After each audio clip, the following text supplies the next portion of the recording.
ومن أحسن قولا ممن دعا إلى الله وعمل صالحا وقال إنني من المسلمين. আসসালামু আলাইকুম রহমতুল্লাহি ওয়া বারাকাতুহু। আমাদের একজন ভাই প্রশ্ন করেছেন যে উনি শুনেছেন একজন আলেমের কাছ থেকে যে আমরা তাশাহুদে যে বলি আসসালামু আলাইকা আইয়ুহান নবী ওয়া রাহমাতুল্লাহি ওয়া বারাকাতুহু, এটা মূলত রাসূল সাল্লাল্লাহু আলাইহি ওয়াসাল্লামের সময়ে তিনি যখন বেঁচে ছিলেন তখন এটা বলতে হতো। এখন যেহেতু তিনি মারা গেছেন সেহেতু আমাদেরকে বলতে হবে আসসালামু আলান নবী, আসসালামু আলান নবী বলতে হবে, আলাইকা বলতে হবে না, আলাইকা বলতে হবে না। তো এই বিষয়ে উনি জানতে চেয়েছেন। আসলে মূলত যারা বলেছেন যে রাসূল সাল্লাল্লাহু আলাইহি ওয়াসাল্লামের যুগে বলতে হতো আসসালামু আলাইকা আইয়ুহান নবী ওয়া রাহমাতুল্লাহি ওয়া বারাকাতুহু, কিন্তু বর্তমান যুগে রাসূলের মৃত্যুর পরে আমাদেরকে বলতে হবে আসসালামু আলান নবী।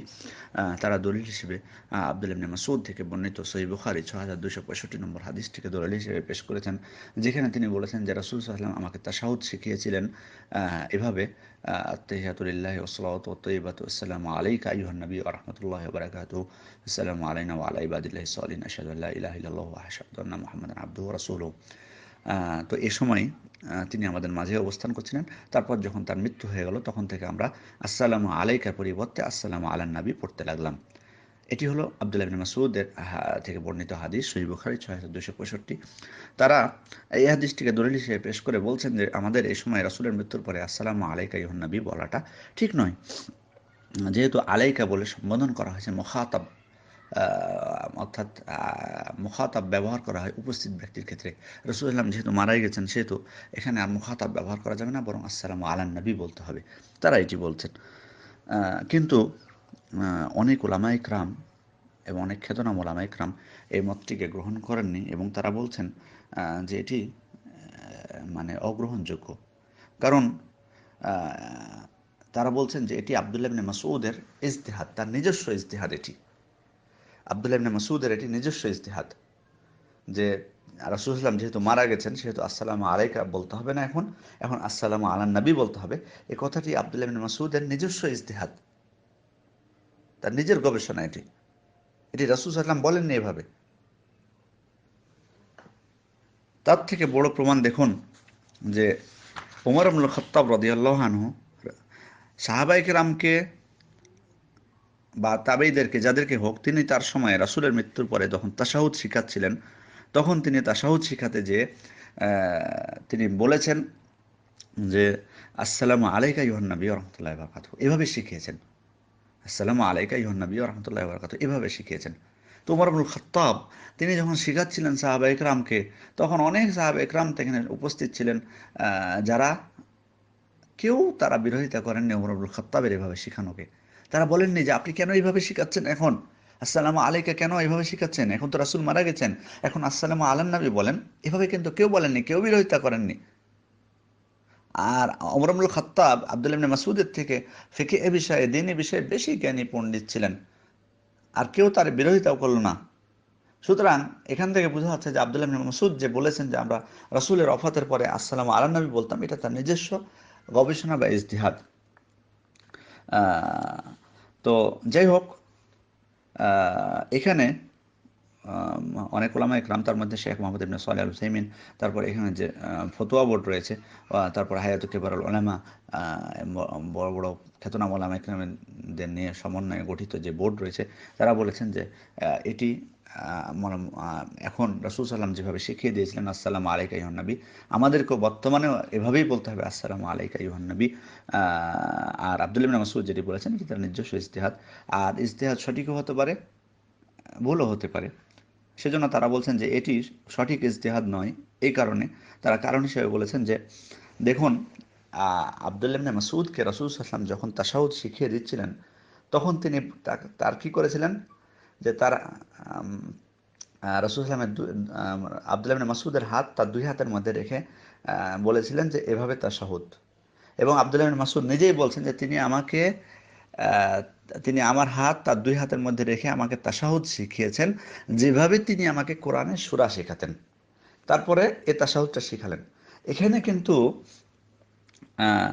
রাসূল সাল্লাল্লাহু আলাইহি ওয়াসাল্লাম বলেননি যে আমি যতদিন বেঁচে আছি ততদিন তুমি এভাবে তাশাহুদ পড়িও, আমি যখন মরে যাব তখন তুমি আসসালামু আলাইকা আইয়ুহান নবীর পরিবর্তে আসসালামু আলান নবী বলিও। এখানে কিন্তু বলেননি এটা। আব্দুল্লাহ ইবনে মাসউদ কিন্তু এটা উল্লেখ করেননি যে রাসূলুল্লাহ সাল্লাল্লাহু আলাইহি ওয়াসাল্লাম আমাকে এটা বলেছেন যে আমার জীবিত থাকা অবস্থায় এভাবে পড়ি আর আমি মরে গেলে এভাবে পড়ি, এটা বলেননি। প্লাস তিনি আরেকটি কথা বলেছেন, দেখুন যে আমাকে তিনি তাশাহুদ শিখিয়েছেন যেভাবে কোরআনের সূরা শেখাতেন। কোরআনের সূরার কি কোনো পরিবর্তন আছে? তো কোরআনের সূরার যেমন কোনো পরিবর্তন নাই, কারো পরিবর্তন করার অধিকার নেই, তেমনি এটিও তিনি তো নিজেই স্বীকৃতি দিয়েছেন যে তাকে কোরআনের সূরা তাশাহুদ এমনভাবে শিখিয়েছেন যেভাবে কোরআনের সূরা শিখিয়েছিলেন। তাহলে কোরআনের সূরা শিখিয়েছেন যেভাবে, সেভাবেই তিনি যেমন তেলাওয়াত করছেন তেমনি তাশাহুদটাও তেমনি, সেটারও পরিবর্তন নেই, সেটারও পরিবর্তন নেই। তারপরে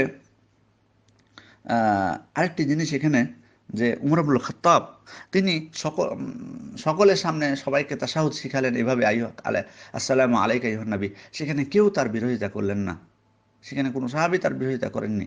আর তিনি ছিলেন আব্দুল্লাহ ইবনে মাসউদের থেকে ফিকহ এই বিষয়ে বেশি পণ্ডিত এবং বেশি জ্ঞানী।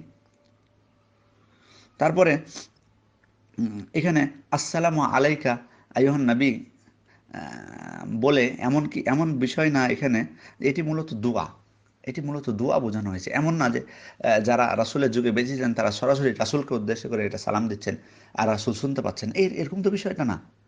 ধরুন রাসূলের যুগে যারা দূরে নামাজ পড়তেন, অনেক দূরে, তারা যখন আসসালামু আলাইকা আইয়ুহান নবী বলতেন তখন রাসূলকে শুনতে পেতেন নাকি? সেটা সেটা তো রাসূল সাল্লাল্লাহু আলাইহি ওয়াসাল্লাম শুনতে পেতেন না। এটার অর্থ হলো এটা দোয়া, এটি একটি দোয়া। সুতরাং আহ, এমন উদ্দেশ্য না যে সরাসরি, মানে এখানে কাপের অর্থ মুখাতাব এসেছে এমন না যে একেবারে সরাসরি কেউ কাউকে রাসূলকে উদ্দেশ্য করে বলছেন। রাসূল তো তাদের কাছে উপস্থিত নাই, তিনি জীবিত ছিলেন তবুও তো তার কাছে উপস্থিত ছিলেন না, তাহলে কেন আলাইকা বলেছেন? তেমনই ভাবে এখনো বর্তমান যুগে আলাইকা বলতে কোনো সমস্যা নেই, কারণ এটি একটি দোয়া। তো যাই হোক, এই কারণে এই সমস্ত কারণের উপর ভিত্তি করে বলা যায় যে আব্দুল্লাহ ইবনে মাসউদের এটি নিজস্ব ইজতিহাদ ছিল, নিজস্ব গবেষণা যে রাসূল মারা গেছেন বিধায় আমাদেরকে আসসালামু আলা নবী বলতে হবে। সেজন্য অগ্রাধিকারযোগ্য মত হলো যে এখনও আমরা আসসালামু আলাইকা আইয়ুহান নবী বলবো, কারণ এভাবেই রাসূল সাল্লাল্লাহু আলাইহি ওয়াসাল্লাম তাশাহুদ শিখিয়ে দিয়েছিলেন।